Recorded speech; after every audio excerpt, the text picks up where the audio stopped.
Livro O Quinto Compromisso, Parte 1. O Poder dos Símbolos. No princípio, está tudo programado. A partir do momento em que nasce, você manda uma mensagem ao mundo. Que mensagem é essa? A mensagem é você, aquela criança. É a presença de um anjo, um mensageiro do infinito em um corpo humano. O infinito, que é um poder total, cria um programa só para você, e tudo de que precisa para ser o que é está nesse programa. Você nasce, cresce, se casa, envelhece e, no fim, volta ao infinito. Cada célula de seu corpo é um universo por si só.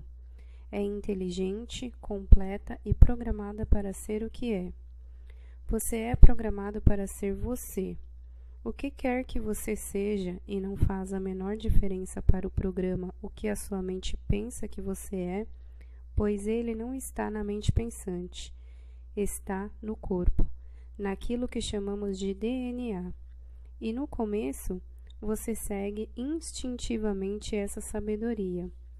Quando você é uma criança bem pequena, você sabe do que gosta, do que não gosta, quando e quando não gosta. Você vai atrás de suas preferências e tenta evitar aquilo que não quer.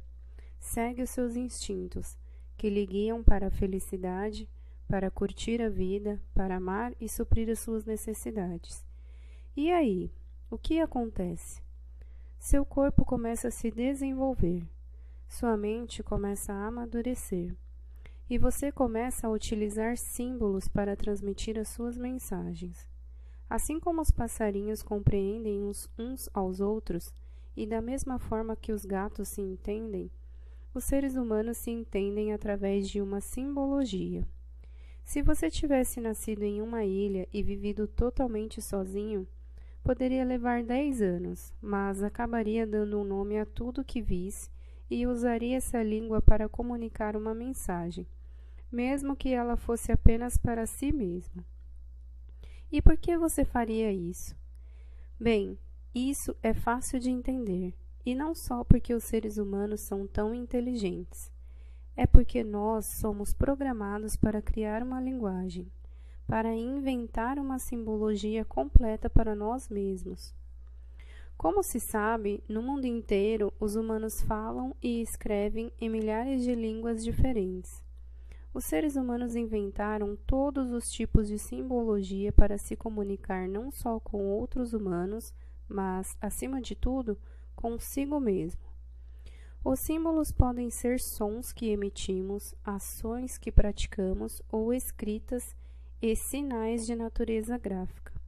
Existem símbolos para objetos, ideias, música e matemática, mas a introdução do som é o primeiríssimo passo, o que significa que aprendemos a usar os símbolos para falar.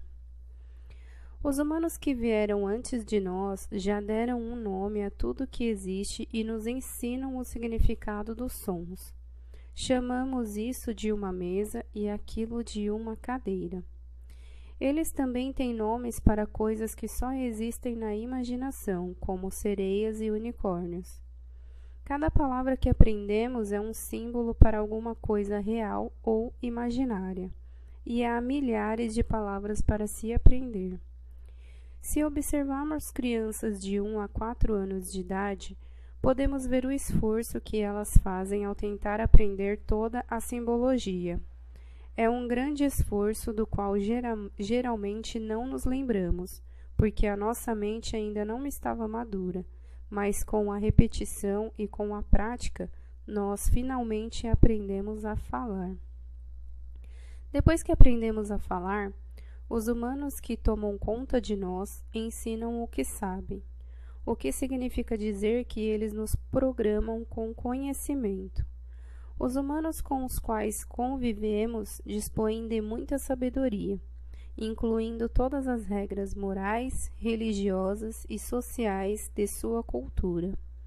Eles capturam a nossa atenção, transmitem essas informações e nos ensinam a ser como eles. Aprendemos a como ser homem ou mulher de acordo com a sociedade em que nascemos, a nos comportar da forma correta em nosso meio, ou seja, como um bom ser humano. Na verdade, somos domesticados da mesma maneira que um cachorro, um gato ou qualquer animal o é, por um sistema de punições e recompensas. Dizem que somos um bom menino ou uma boa menina quando fazemos aquilo que os adultos querem que façamos, e que nós somos um menino malvado ou uma menina má quando não fazemos o que eles querem.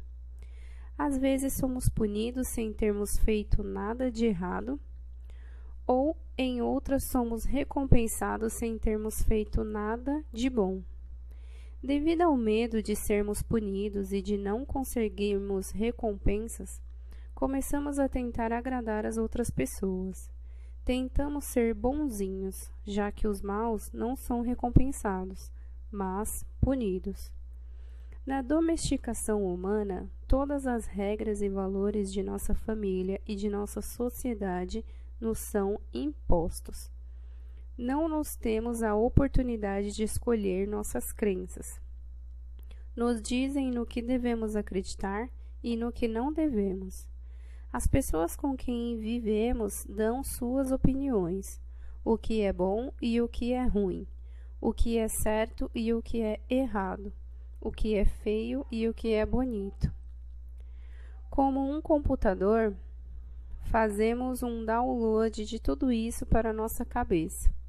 Somos inocentes e acreditamos no que os nossos pais ou outros adultos dizem. Concordamos e a informação é armazenada em nossa memória. Tudo o que aprendemos entra em nossa mente por convenção e permanece lá por convenção. Mas primeiro ela passa pelo estágio da atenção. A atenção é muito importante nos seres humanos, porque é a parte da mente que torna possível nos concentrarmos num único objeto ou pensamento dentro de uma ampla gama de possibilidades. Por meio da atenção, a informação que vem de fora é passada para dentro e vice-versa. A atenção é o canal que nós utilizamos para receber e mandar mensagens de um ser humano para outro. É como uma ponte de uma mente para outra. Nós a abrimos com sons, sinais, símbolos, toques, com qualquer evento que capte a nossa atenção.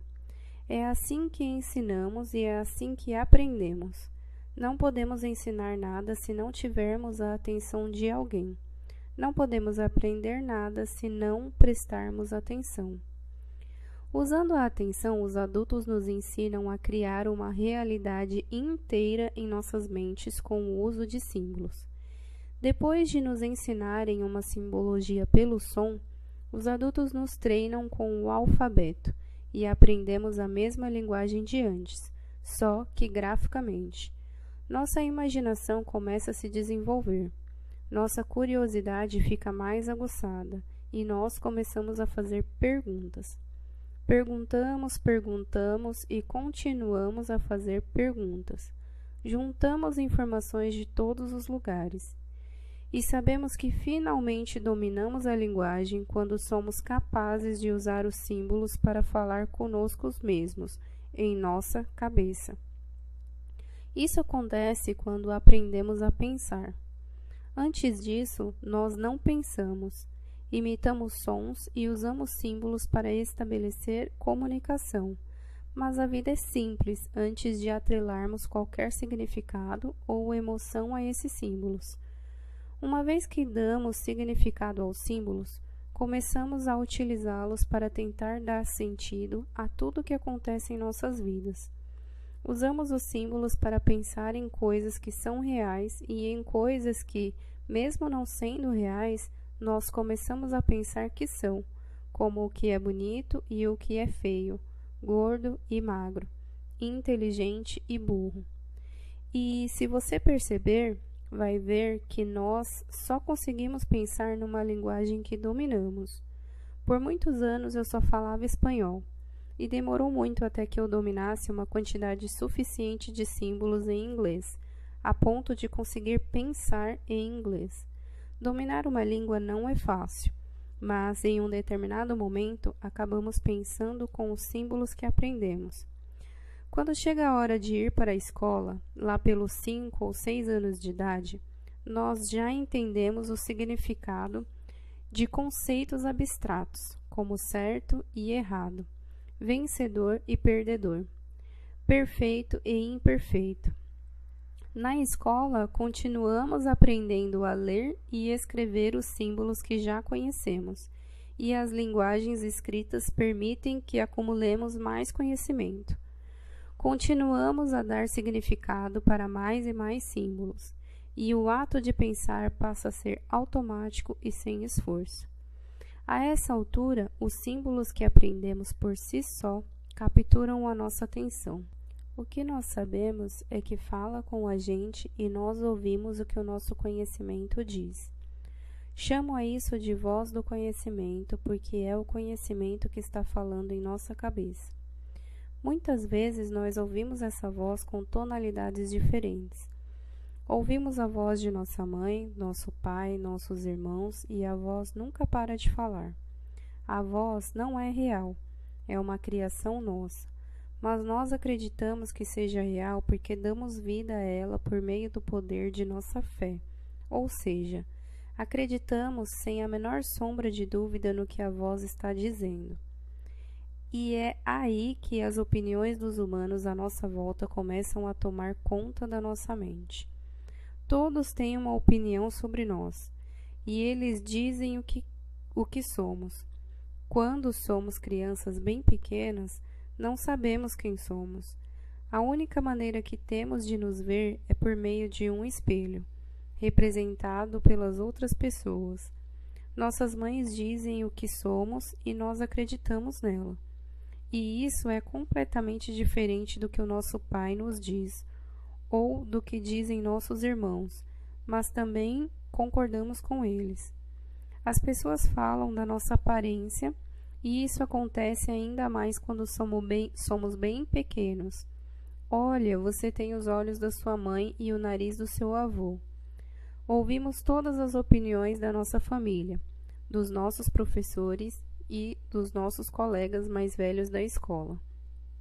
Vemos nossa imagem refletida nesses espelhos, e tão logo concordemos, essa opinião passa a ser parte de um sistema de crenças. Pouco a pouco, todas essas opiniões modificam o nosso comportamento, e na nossa cabeça formamos uma imagem de nós mesmos de acordo com o que as outras pessoas falam de nós. Sou bonito, ou não sou lá muito bonito. Sou inteligente, ou não sou muito inteligente. Sou um vencedor, ou sou um perdedor. Eu sou bom nisso, e sou uma negação naquilo.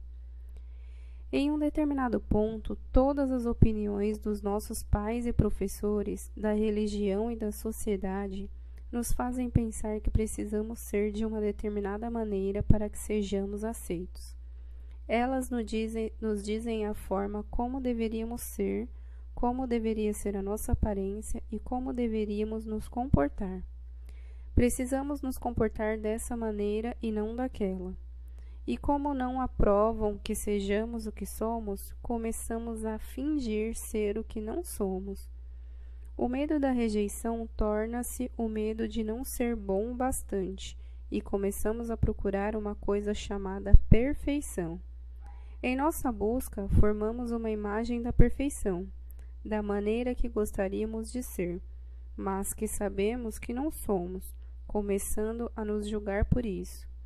Não gostamos de nós mesmos e começamos a dizer: veja como você parece um idiota, o quanto você é feio. Veja como você é gordo, baixinho, fraco e idiota. E é aí que começa o drama, porque agora os símbolos se voltam contra nós. E sequer percebemos que aprendemos a usar os símbolos para nos rejeitar. Antes da domesticação, não nos importamos com o que somos ou com a nossa aparência. Temos a tendência de explorar, expressar a nossa criatividade, buscar o prazer e evitar a dor. Como crianças, somos livres e selvagens. Corremos nus por aí, sem autojulgamento ou autoconsciência. Falamos a verdade porque vivemos nela. Nossa atenção está no momento. Não temos medo do futuro nem vergonha do passado.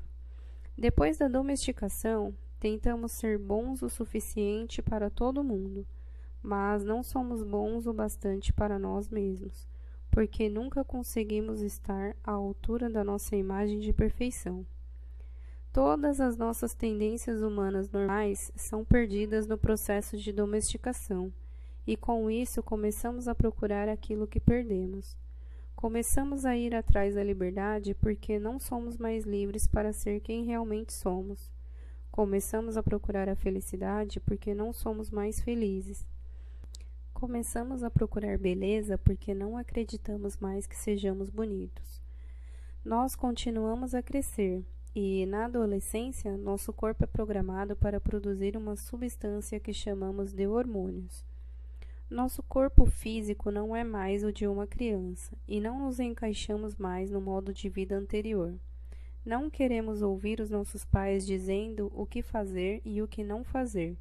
Queremos liberdade, queremos ser nós mesmos, mas também temos medos de ficar sozinhos. As pessoas nos dizem: você já não é mais uma criança, mas também não somos adultos. E esse é um período difícil para a maioria dos seres humanos. Quando chega a adolescência, não precisamos de mais ninguém para nos domesticar. Já aprendemos a nos julgar, a nos punir e a nos recompensar, de acordo com o mesmo sistema de crenças que nos foi imposto, e usando o mesmo sistema de punições e recompensas. A domesticação pode ser mais fácil para pessoas em alguns lugares do mundo e mais difícil em outros, mas geralmente nenhum de nós tem chance de escapar da domesticação. Nenhum de nós. Finalmente, o corpo amadurece e tudo muda outra vez. Começamos mais uma busca, mas agora, cada vez mais, o que procuramos é o nosso eu. Procuramos amor porque aprendemos a acreditar que o amor é algo que se encontra fora de nós. Procuramos justiça porque ela não existe no sistema de crenças que nos ensinaram.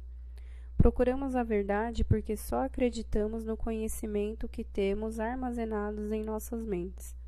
E, é claro, continuamos procurando a perfeição, porque agora nós concordamos com o resto da raça humana em que ninguém é perfeito. Capítulo 2. Símbolos e acordos. A arte dos seres humanos.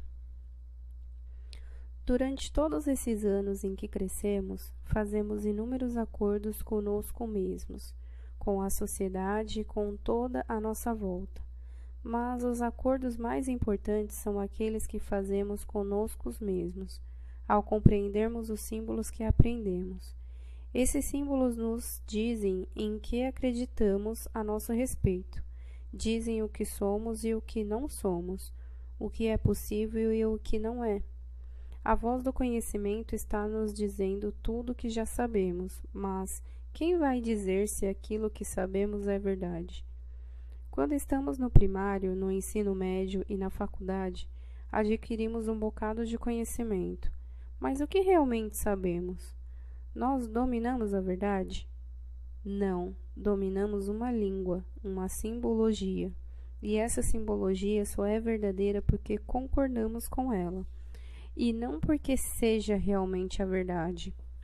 Onde quer que tenhamos nascido, seja qual for a língua que tenhamos aprendido a falar, nós descobrimos que quase tudo o que sabemos na verdade são convenções, a começar pelos símbolos que aprendemos. Se nascemos na Inglaterra, aprendemos os símbolos ingleses. Se nascemos na China, aprendemos os símbolos chineses. Mas, independente de aprendermos inglês, chinês, espanhol, alemão, russo ou qualquer outra língua, esses símbolos só têm valor porque nós lhe atribuímos um, concordando sobre eles terem um significado. Se não concordarmos, então esses símbolos não têm sentido algum. A palavra árvore, por exemplo, exprime algo para as pessoas que falam português, mas árvore não significa nada se não acreditarmos que significa alguma coisa, se não concordarmos com isso. O que isso significa para você também significa para mim, e é por isso que conseguimos nos entender. Você só pode entender o que eu estou falando aqui porque concordamos com o significado de todas as palavras que foram programadas na nossa mente. Mas isso não quer dizer que concordamos inteiramente. Cada um de nós dá um significado para cada palavra, e ele nem sempre é o mesmo para todas as pessoas. Se concentrarmos a nossa atenção na maneira como cada palavra é criada, veremos que qualquer significado que atribuirmos a uma palavra não tem qualquer razão real para existir. Juntamos palavras a partir do nada, inventamo-nas. Os seres humanos inventam todos os sons, todas as letras e todos os símbolos gráficos. Ouvimos um som parecido com um A e dizemos: esse é o símbolo para esse som. Desenhamos um símbolo para representar esse som. Colocamos o símbolo e o som juntos e lhes damos um significado. E assim, toda palavra que existe em nossa mente tem um significado, mas não por ser real, por ser verdadeiro. É apenas um acordo conosco mesmos e com todas as outras pessoas que aprendem a mesma simbologia. Se viajarmos para um país onde as pessoas falam uma língua diferente, percebemos, de repente, a importância e o poder do acordo. Uma árvore é só uma árvore, o sol é só o sol, e a terra é só a terra se nós concordarmos com isso. Esses símbolos não têm qualquer significado na França, na Rússia, na Turquia, na Suécia ou em qualquer outro lugar onde as convenções sejam deficientes. Se aprendermos a falar português e vamos para a China, vamos ouvir as pessoas falando, mas não vamos entender uma palavra do que estão dizendo. Nada faz sentido para nós, porque não é a simbologia que aprendemos. Muitas coisas são estranhas para nós, e é como estar em outro mundo. Se visitarmos os seus locais religiosos, descobriremos que suas crenças são completamente diferentes, assim como os rituais, e que suas mitologias não têm nada a ver com as que aprendemos. Uma maneira de entender a sua cultura é aprendendo os símbolos que eles usam, ou seja, sua linguagem. Mas se aprendermos uma nova maneira de ser, uma nova religião ou filosofia, isso pode entrar em conflito com o que aprendemos antes. Novas crenças se digladiam com as antigas, e a dúvida não demora a surgir. O que está certo e o que está errado? Será que é verdade o que eu aprendi antes? Será que é verdade o que eu estou aprendendo agora? Qual é a verdade? A verdade é que todo o nosso conhecimento, e isso quer dizer 100% dele, não é nada além de simbolismo ou palavras que inventamos para a necessidade de atender e expressar o que percebemos. Cada palavra em nossa mente e nessa página é apenas um símbolo, mas todas têm um poder da nossa fé porque acreditamos em seu significado sem qualquer dúvida. Os seres humanos constroem todo um sistema de crenças a partir de símbolos. Criamos todo um edifício de conhecimento. Então usamos tudo o que conhecemos, que não passa de simbologia, para justificar aquilo em que acreditamos, para tentar explicar primeiro para nós mesmos e então para todos à nossa volta, a maneira como nos percebemos, a maneira como percebemos todo o universo. Se tivermos essa consciência, então será fácil entender porque todas as diversas mitologias, religiões e filosofias do mundo, todas as diferentes crenças e maneiras de pensar, não passam de acordos conosco mesmos e com os outros seres humanos. São criações nossas.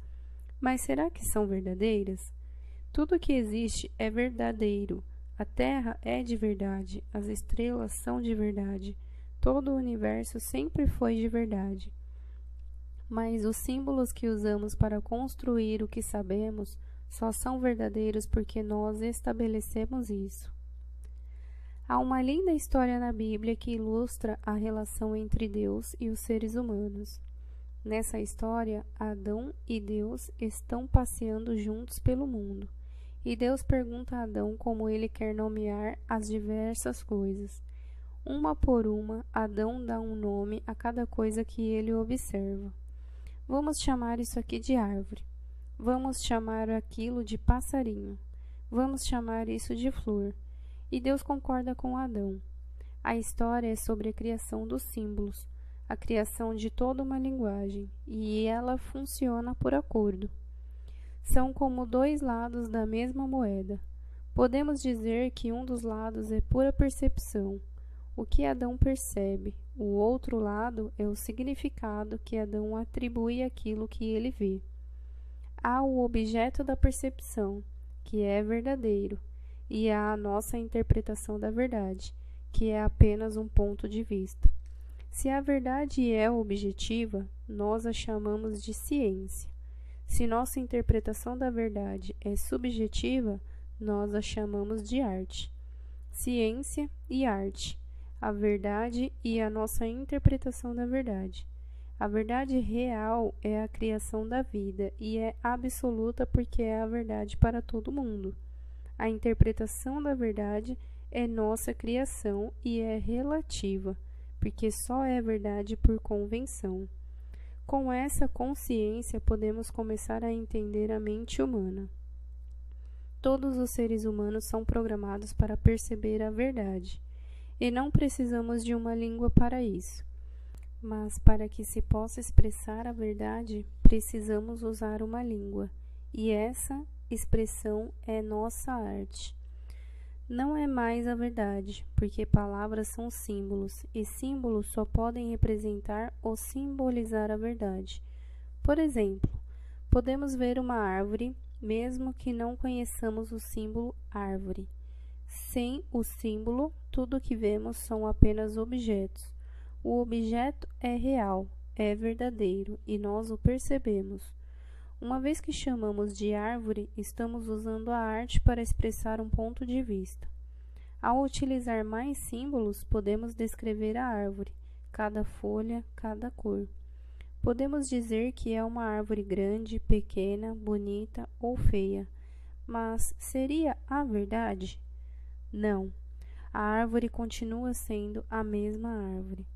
Nossa interpretação da árvore dependerá de nossa reação emocional à árvore, e a nossa reação emocional vai depender dos símbolos que nós utilizamos para recriar a árvore em nossa mente. Como você pode ver, nossa interpretação da árvore não é exatamente a verdadeira, mas um reflexo da verdade. A esse reflexo damos o nome de mente humana. A mente humana não passa de uma realidade virtual. Ela não é real. O que é real é de verdade. O que for verdadeiro será para todo mundo. Mas a realidade virtual é a nossa própria criação, é a nossa arte.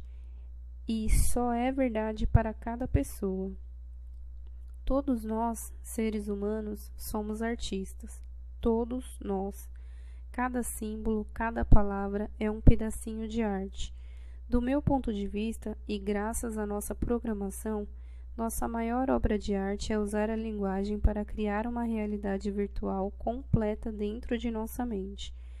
A realidade virtual que nós criamos pode ser um reflexo claro da verdade ou pode ser totalmente distorcido. De qualquer maneira, é uma arte. Nossa criação pode ser nosso paraíso ou nosso inferno pessoal. Não importa, continua sendo arte. Mas o que nós podemos fazer com a consciência do que é o verdadeiro e do que é virtual e infinito? A verdade leva à liberdade pessoal, a uma vida muito fácil. Nossa distorção da verdade geralmente leva a conflitos desnecessários e ao sofrimento humano. A consciência faz toda a diferença. Seres humanos nascem dotados de consciência. Nascemos para perceber a verdade, mas acumulamos conhecimento e aprendemos a negar aquilo que percebemos. praticamos a não consciência e dominamos essa arte. A palavra é mágica pura, e nós aprendemos a usar essa mágica contra nós mesmos, contra a criação, contra a nossa espécie. Ser consciente significa abrir nossos olhos para enxergar a verdade. Quando vemos a verdade, vemos tudo da maneira como é, não da maneira como gostaríamos que fosse. A consciência abre as portas para milhões de possibilidades, e se soubermos que nós, que somos os artistas da nossa própria vida, podemos escolher dentre todas essas possibilidades. O que estou compartilhando com você vem do meu treinamento pessoal, que chamo de sabedoria tolteca. Toltec é uma palavra que significa artista. Do meu ponto de vista, ser um tolteca não tem nada a ver com qualquer filosofia ou lugar no mundo. Ser tolteca é apenas ser artista. Um tolteca é um artista do espírito, e como artistas, nós apreciamos a beleza. Não gostamos do que não é bonito. Se nós tornarmos artistas melhores, nossa realidade virtual se tornará um reflexo melhor da verdade, e poderemos criar uma obra-prima do paraíso com a nossa arte. Há milhares de anos, os toltecas criaram as 3 perícias do artista: o domínio da consciência, o domínio da transformação e o domínio do amor, da intenção ou da fé. Essa divisão serve apenas para um melhor entendimento, porque os 3 domínios são apenas um. A verdade é só uma, e é dela que estamos falando. O domínio dessas 3 áreas nos guia para fora do sofrimento e nos faz retornar à nossa verdadeira natureza, que é de alegria, liberdade e amor. Os toltecas compreendiam que nós vamos criar uma realidade virtual conscientemente ou não. Se for consciente, gostaremos dessa criação, e independente de facilitarmos essa transformação ou resistirmos a ela, nossa realidade virtual sempre se transforma. Se praticarmos a arte da transformação, em breve estaremos facilitando a transformação. E em vez de usar a mágica contra nós, estaremos utilizando-a para a expressão de a nossa felicidade e do nosso amor.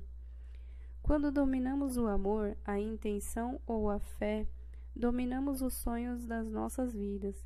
Quando dominamos todas as 3 áreas, podemos reivindicar nossa divindade e nos unir a Deus. Esse é o objetivo dos toltecas. Os toltecas não contavam com nenhuma das tecnologias que temos hoje. Eles nada sabiam sobre a realidade virtual dos computadores, mas sabiam dominar a realidade virtual da mente humana. Esse domínio exige o controle total da atenção, da maneira como nós interpretamos e reagimos às informações que percebemos do nosso interior e do mundo exterior. Os toltecas compreendiam que cada um de nós é exatamente como Deus, mas em vez de criar, nós recriamos. E o que nós recriamos? Aquilo que percebemos. É isso que faz a mente humana. Se pudermos entender o que é a mente humana e o que ela faz, poderemos começar a distinguir a realidade da realidade virtual, ou a percepção pura, que é verdadeira, da simbologia, que é a arte. O autodomínio está totalmente relacionado à consciência e parte da autoconsciência. Primeiro, para se estar consciente do que é real, e para então se ter consciência do que é virtual, que é o que nós tomamos por realidade. Com essa conscientização, sabemos que podemos mudar o que é virtual, mudando aquilo em que acreditamos. O que é real não pode ser mudado, e não faz diferença aquilo em que acreditamos.